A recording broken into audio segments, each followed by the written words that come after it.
Hello guys, this is Roger69501 and welcome to my channel. Well, the comic that you know what I'm going to do and you know what year it's going to be. But this one is The Avengers Go to War. I'm talking about The Avengers issue number 21. And of course this is from the 90s. Which I don't remember exactly what year it is. But I like the cover. We get to see Thor, Iron Man, Captain America, and the other guy, which I don't know who he is. He looks like a cat. I think it's Catman or something like that. I know I should be ashamed of myself. Fine. But it's a cool cover. Well, I'm going to give you my thoughts and review for this week, well, last week's comic book. Which I have to say they were all good reads, except for one. I know. Well, first one is Superman issue number 27. Check that out. Well, the thing is that I read it, but a couple of weeks back, I bought a couple of back issues because this is the end of this story arc. I don't know if it is the end or the beginning, but for me to understand this, I'm going to start reading from issue number 22 of Superman, this is the Cyborg, 23 and 24. I like this cover. I'm not sure if I should read 25 because this is part of some other. Anyway, I'm gonna read it, and 26. So I read it just the way that it ends. It was too convenient, if that makes any sense. So maybe I did not understand it, but for me to, I hope that from issue 22 is the beginning of this story arc with the thing with Lois Lane. Maybe it goes back. So I'm not gonna grade it or anything. I want to read this whole thing first. So sorry. Okay, I'll put this here. Okay, first one is Justice League Dark issue 27. I haven't read it yet because I'm gonna wait for the next issue, which is I believe is, I don't know if it is Pandora or Constantine, so I can read it. Well, so far I like this story. Flash, I haven't read it yet because I need to read from issue number. Although this is the beginning of a new story arc, if I'm not mistaken. I'm not sure if it starts here or here. So because I'm way behind on my Flash books, I'm way behind. So that's the only 3 issues I have read. Not bad. From the whole stack I got last week. Well, I'm going to start with the Green Lantern Corps Annual number 2. Now this one I have read. So, well, remember the issue of Green Lantern that some shapeshifter shows up to cover his place and broadcast a message throughout the universe that the Green Lanterns are bad people or bad news? Well, on this annual, I get to find out all the answers that I had from the previous comic books. I have to say that it was really good. You get to find out who are the shapeshifter, why they're doing what they're doing, and it's the beginning of that quest for the shapeshifter. The thing is that the bad guys, the main bad guys, they are kind of united with some other bad guys to make out like because they want to take over the place. So here on the Green Lantern Corps, they need to team up with some specific bad guys that they have imprisoned before it was destroyed. So now the bad guys are working for the good guys. That's part of the story. The other part is that the shapeshifter, one of their race, was chosen to become a Green Lantern. So the Green Lantern Corps sent that specific shapeshifter to some other planet as a spy. Yeah, we got spies and everything, all the Green Lantern books, which is fun. So,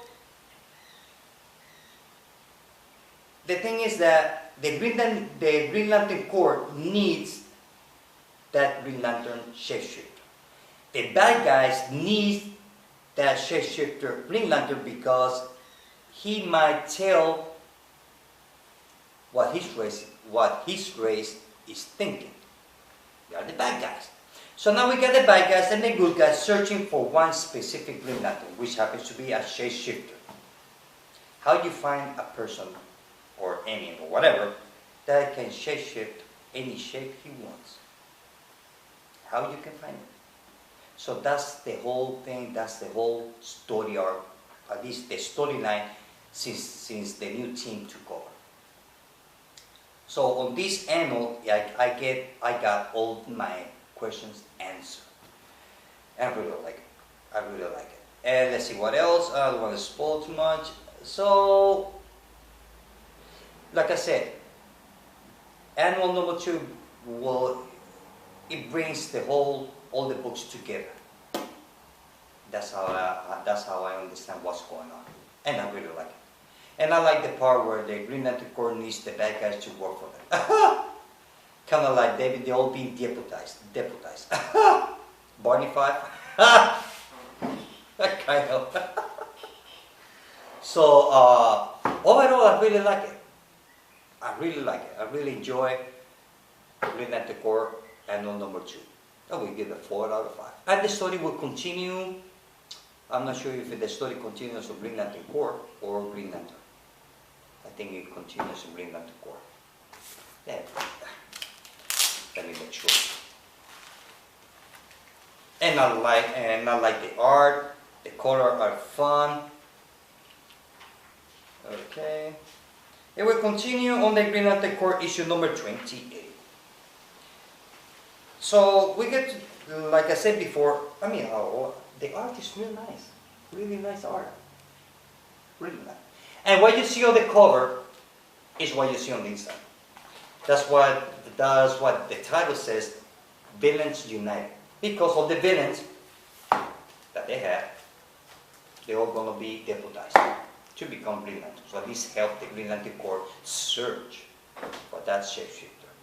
So it's kind of like the fugitive. So it's good. That's a 4 out of 5. Next one is Earth 2 Annual number 2. Now, this was really good. It tells you the story of who is the new Batman. Once that you read it, you might think, well, they changed everything. Well, of course they did, because it's Earth 2. Whatever happens on Earth 2, it stays on Earth 2. Do not affect direct or indirectly with the main universe, which is the New 52. So no matter what kind of story, wild story they can make that is on Earth 2, it doesn't affect on the main story or the new, it do not affect the New 52. And also, they can write anything. There's no rules on Earth 2 at all. I mean, they can make a story where when Superman landed on Earth when he was a child, a baby, so instead to be landing on Kansas and being raised by the Kents, well, they can make a story where Superman landed in the North Pole and being raised by the Penguins. And still will make sense. Because it's Earth 2. So, doesn't matter. So once that you read it and you compare it with the story that we all know about the Batman, you're going to say, whoa, this sucks. Well, it's not. Actually, it's a great story. I like it the way it was done. Yes, they changed everything. I mean, the whole thing has been changed. But that's only on Earth 2, so it don't matter. But story-wise, I like the story. I really enjoyed every single panel, every single page, every single balloon. It was a great story. I really like it. So we give it, I love that story so much, 5 out of 5. I really like it. Next one is Forever Argus issue number 4. Check this out. Well, basically here, Steve Trevor needs the help from a bad guy. Same thing as the Green Lantern. And that bad guy happens to be Psi, P-S-I, which was after Vi. We get to see Amanda Waller talking with President Obama and having coffee and eating cookies from McKinney. So the thing is that here, Steve Trevor managed to find out how he can help or stop the crime syndicate. And for that, he needs Cy's help. Because he needs the lasso of truth from Wonder Woman. Which the lasso of truth, guess who has the lassos of Wonder Woman's lasso? Well, it's Cheetah. She's the one who has the lasso of truth from Wonder Woman. So the whole thing is that Travis finally find out by himself. Oh, I have all the answers in my mind all the time. It's standing in front of me and I never noticed. So Cy, she decided to look into Steve Trevor's mind, and guess what she saw? Hey. That's what Cy saw on Steve Trevor's mind. Wonder Woman all over the place. Yeah. So I don't know how Steve Trevor managed to lose Wonder Woman. I mean, come on. Wonder Woman, she's not just a regular woman. She's the Wonder Woman. Yes, there's an island full of women. But they're all in the island. There's only one, which is Wonder Woman. So I think that's what is getting to Steve Trevor's nerves. Although I have to say that he eventually, as the story progressed, he's kind of like overcome the thought about losing Wonder Woman, or the way that he lost Wonder Woman. Because you don't lose a woman like that. I mean, nobody can lose a Wonder Woman just like that. I mean, you have to be really dumb to lose, but he did it. So, and I think that's what is bugging him. On top of that, Wonder Woman is dating Superman, so he cannot go and fight Superman too for the love of Wonder Woman. So Steve Trevor, no matter how he look at it, he's going to lose. So might as well get used to it, and life goes on. Which eventually that's what he's doing. Which I'm glad. At least we get to see Steve Trevor being Steve Trevor, the boss, the leader, the whatever. So I would say I would give that book 4 out of 5. It was good. It was really good. And Forever Evil Argus, I would say that is one of the best of the miniseries out of the Forever Evil. It's Argus. The second one is what's the other one? It's Argus, Arkham War, which Batman does the last one, the second one. Oh, Rose Gallery. Forever Evil Rogues is excellent. I would say that Forever Evil Rogues is the first one for me. Second one is Argus, and the third one, Batman, Arkham War. Next one is, I said 4 out of 5. Next one is Talon issue number 15. Well, actually, here's the first appearance of the main owl, the original one, kind of like the vampire. Well, in this case, he's an owl. Who is and how he escaped or whatever, because to get a little bit of a backstory about the main owl, you gotta read the credit covers. This one is Batman and Robin issue number 23.2. Here tells you the story more or less about the main owl. Kind of. Not all the way, but it does. So here you get to find out who's the main guy. And believe me, the main owl, the main Talon, it had feathers and everything. I'm not kidding. And I have to say it was really good. The sad part is that this title is going to be canceled, I think, 2 or 3 issues. So I hope that by the time that this title will be canceled, they finish at least the story arc with the main Talon.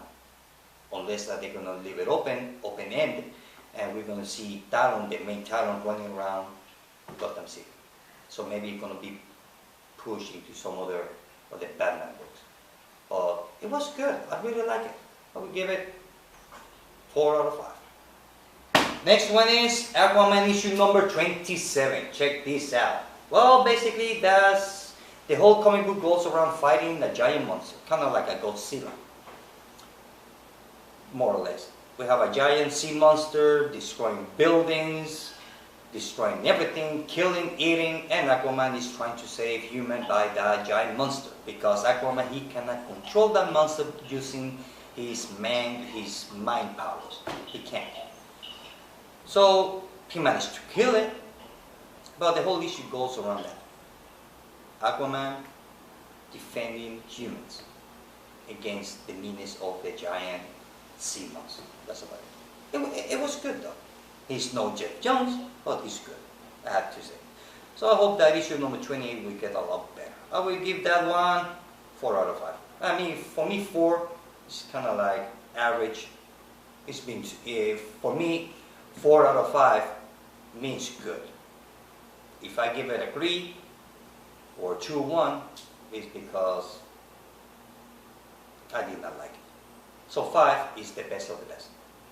Next one is World Finest Annual issue number 1. Check this out. Well, basically this story goes, this is about, it reminds me of the Cosbys. Oh my God, some of you are gonna hate me. Well, it reminds me of the Cosby. I mean, this is about how to be a parent. Wonder Woman has a daughter. Superman has a daughter. And Batman has a daughter. I'm surprised that none of them have boys. They're all being daughters. So, Wonder Woman's daughter is part of being of the bad guys on Earth 2. So, Supergirl is Superman's daughter, which happens to be now on the New 52 Power Girl. Is the daughter of Superman. So the thing is that, and also Robin on Earth 2 happens on the New 52 is Huntress, which happens to be Batman's daughter. So the thing is that Superman doesn't know how to control his daughter. Batman doesn't know how to control his daughter, which I'm surprised how he cannot do it, because hey, he's Batman. But for some reason he cannot tell Robin stay put. Yeah, I mean, he might drown Robin. Okay, go to your room, and Robin, she might escape through the window. So, so basically, it's like being how they meet, the relationship between Robin and Supergirl when they were teenagers, up to the New 52. So basically, it's about the headaches of being a parent. So kind of like the Cosbys. Not in the sense of comedy, because the book has no comedy. Just I used the Cosby because of the parents' headache. I mean the headache of part of being a parent is having headaches from their children. So that's what it is. That's the whole story. The whole story about Earth 2. 4 or 5. So it's about being part of the Cosbys. So I would give it, I really enjoy it. I would give it 4 out of 5. I really enjoy it. Next one is Red Lantern issue number 27. Well, this was really good. Well, basically now we get to see the Red Lantern flying around planet Earth. So one of the 2 members, the one that looks like a goat, and the other one that is like a ball. Looks like a meatball with teeth. So they go around, cruising around planet Earth. They stop at the Red Sea. It says, well, we are on the Red Sea. And one of them says, well, why they call the Red Sea if everything's blue? Go figure. So they go to the Grand Canyons. Oh, this is one of the wonders, planet Earth. What's the big deal about this hole on the ground? And so on and so forth. And also, we get to see that Guy Gardner, which happens, that looks like a little bit like Chuck Norris, because he has a stash a long hair. Well, looks like Chuck Norris from the 70s and 80s. Actually, more like from the 70s. 70s Chuck Norris look. So he's trying to fix the relationship with the cold hearted, which her name is Frost, I think it is. I forgot her name. What's her name?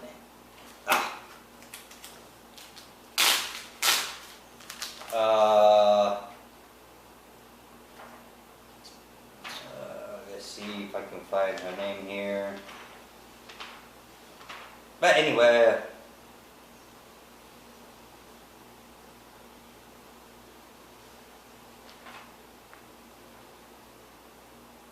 that was, I forgot her name. God, I wish I could find her name. You know, and I like the way that she received Guy Gardner when he went to visit her at the North Pole. That was fun.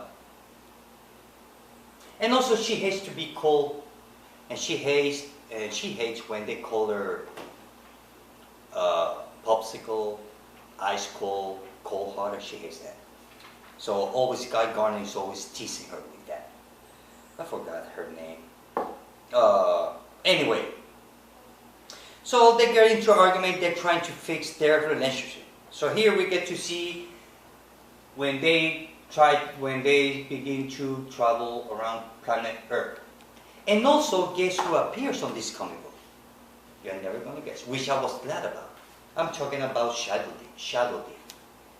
She appears on this book. It was awesome. It was really good. And also, the meatball guy, which I forgot his name, because they all have some kind of weird, strange names.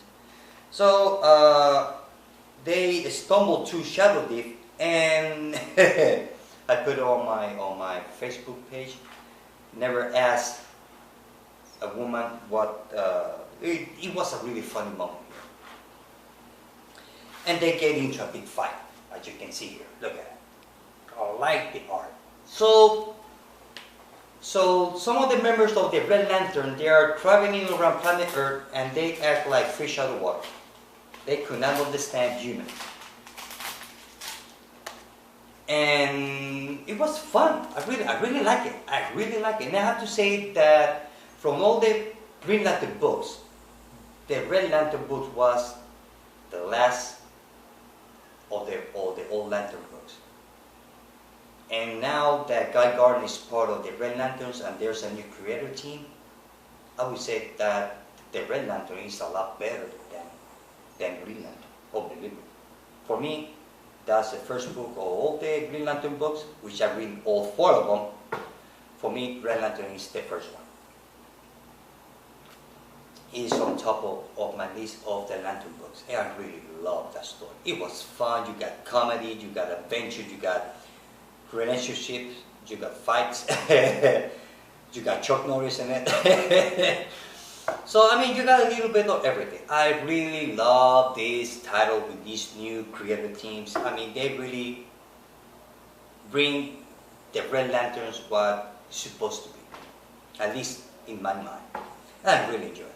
And I would give it 5 out of 5 because it was fun. And also, I love the end of it, which I'm not going to spoil it. Next one is Damian, Son of Batman, issue number 4. Well, I was disappointed with issue number 4. As a miniseries, it's still, I was disappointed with issue number 4 because somewhere they lost track of the story. I thought that they're gonna continue the line from issue number 1 and issue number 2, but after issue number 2 becomes like a Royal Rumble, and Damian kind of like he turned into Punisher. Kill first and ask questions later. Actually, he doesn't kill, but kind of. So I thought that they're gonna continue the line of thought about what he did to his father when he started fighting his father, that he almost killed Bruce Wayne. So yes, I mean, he punched his father, he stabbed him, almost killed him. He said, well, I almost killed my father, I should become Batman. That's about it. And he started kicking everybody. He started punching, kicking, biting, and pulling hair. everything. So it was disappointing. As a miniseries, it's still the same. And I will give issue number 4 a 3 out of 5. And as a miniseries, it's still the same at 3 out of 5. It was good. But somewhere they lost track of the story, or they decide to make a 4-issue miniseries, and I would say that if they will make it a 5-issue, will give more time to develop between how Damian felt after what he did to his father and all that, how to become Batman and all that. So I would say it would be a lot better. But this whole miniseries is like a what if, because Damian is dead. This is what if Damian becomes Batman in the future, 10 or 20 years in the future. That's about it. So they can write any other story, and no matter what story that they're gonna write, it's still gonna be a what if, because he's dead. So, yeah. So for me, it's still a 3 out of 5. As a miniseries, and issue number 4 is a 3 out of 5. And also, you're probably wondering about Batman issue number 27, which, well, I haven't read it, but I decided to read the whole story from issue number 21, and here is 22, here's 23, 24, and right now I am on issue number 25, which is the black cover. I'm right half of the comic book. And here's 26, well, and 27. At the beginning I was kind of like lost on this story, but this is the specific story that will read good in a trade, or if you have all the comic books, read it back to back. And I have to say that it's a long read. It's a very long read. Not that it's bad. I like reading. I like story, not just action. But it's a long read. But I love every single panel. And overall, what I've read from issue 21 up to 25, I really love this story. It's really good. Maybe it has a miss here and there, but overall, it's really a good story. I really like it. So if you are lost on this story, and you are, getting on this comic book, take from issue 21 and read it back to back. Or if you're not getting Batman and you're not getting it, wait for a trade. It would read a lot better on a trade than being floppy once a month. But I really love it. I mean, it's taking me a long time. Like I said, it's a long read. But I'm taking my time because I want to enjoy the reading. And that's it. So I will give you my 3 categories: best story, best cover, and best colorist. So the best cover goes, which I have to say, I haven't read it, but I just love the cover. Best cover goes to Flash number 27. I love that cover. Just love it. Best story will go to Earth 2 Annual number 2. And the best colorist, I have to say, goes to Argus, because I really like the colors on this comic book. I really like it. I really like it. Check out these colors here. And the colors on the covers. On the cover is real nice. Real nice. So, best cover goes to Flash 27, which I haven't read it yet. Which eventually, I'm behind on my Flash, I'm sorry. Best story goes to Earth 2. Annual number 2. I love that story. So good. I really love it. I would say it's a lot better. I mean, some of you probably gonna hate me. But I would say that this story here, the origin of the new Batman, is a lot better